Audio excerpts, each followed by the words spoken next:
السلام عليكم ورحمة الله وبركاته. تعال تعال تعال بس. بص يا سيدي،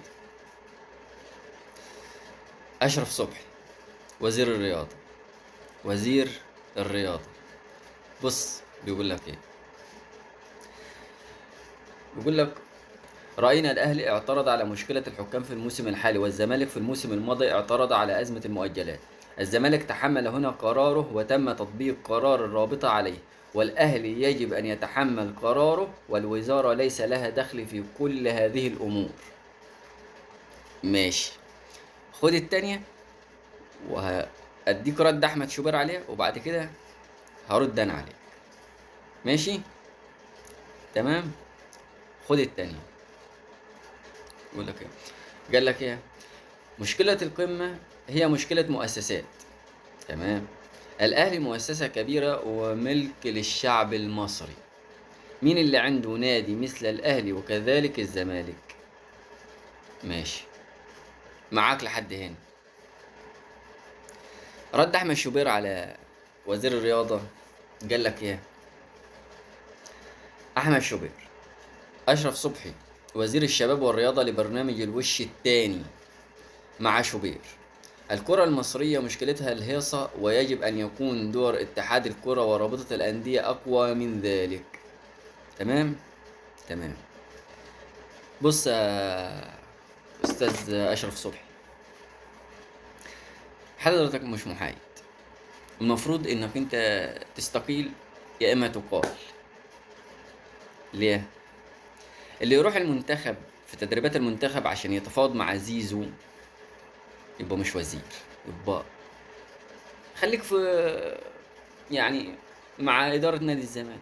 خليك في إدارة نادي الزمالك، خليك واحد منهم. إنما إنك أنت تكون وزير الرياضة في مصر وتروح عشان خاطر إنك أنت تتفاوض مع زيزو أو مع أي لاعب كان، ده مش اختصاصك. ده مش اختصاصك والله. أنت اختصاصك تدير من فوق، مالكش دعوة بأي شيء من بيحصل في الكرة عامة.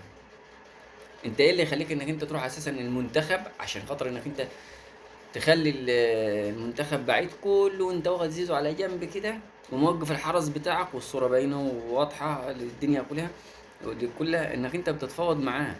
زي ما اخدت برضو بعد كده، قبل كده اخدت فرجاني ساسي المكتب عندك وتفاوضت معاه، وبرضه اعطاك البومبا وما قدرتش تجدد معاه. دي ضغوطات من ناس عليا عشان تجدد لزيزو؟ ولا ايه؟ ولا عايز تكسب شعبية جماهير نادي الزمالك؟ تاني حاجة، الأهلي ما انسحبش ولا اعتذر. الأهلي في البيان بتاعه مش انسحاب، وكل اللي قدم هو إن بيقول لك الأركان بتاعت ال- اللوائح الرياضة، الأركان بتاعت المباراة ما اكتملتش. الأركان المطلوبة فيها ما اتحققتش. فعشان كده أنا مش هلعب المباراة غير لما تتحقق كل الأركان الموجودة. أنت إيه دخلك في المشوار ده؟ إيه الدخل بتاعك؟ ما انا مش عارف ايه دخلك، اساسا ايه اللي مدخلك في الحوارات دي؟ انت المفروض انك وزير الرياضه يا تحل يا ما تتدخلش. معروف انك انت مالك زملكاوي، ومعروف انك انت زملكاوي زملكاوي زملكاوي. فوق دماغنا يا عم انك انت زملكاوي، شرف لاي حد ان هو يكون زملكاوي. ما تتدخلش. الزمالك مش طرف. الزمالك ان بعت شكوى للاولمبيه، اللي هي اللجنه الاولمبيه. دخل طرف فيها الزمالك يوم 6، يوم 6، يوم 6 على ما أعتقد. بعت أنا مش عايز حكام مصريين وبنتقد التحكيم المصريين. يوم 11 أنا بموت في المصريين. يوم 21 على ما أظن، يوم 11 أو 21 حاجة زي كده. يوم 21 طلب، قال لك إن المنظومة اللجنة الأولمبية مش جهة اختصاص. بيبعت لها شكوى بيقول لك انها جهة اختصاص. ايه الناس دي؟ والله العظيم ايه الناس دي؟ صح؟ ايه الناس المقرفة اللي تف التف وتلحسها تاني دي؟ قال لك برضو يعني في البداية، قال لك ان اللجنة غير شرعية، الرابطة غير شرعية. تمام. وحاليا دلوقتي لما اعطوك الست نقاط، لما خصموا الست نقاط من النادي الاهلي، او ان هم طلعوا قرار بكده، راح مطلع لك بيان ان هي شرعية. ايه يا ابني انت وهو ده؟ يخرب بيوتكم والبيوت اللي جنب بيوتكم. انتوا بتاكلوا علف؟ بتاكلوا علف بجد؟ ولا انتوا مش فاهم والله العظيم. عايز اعرف الحكاية دي ازاي؟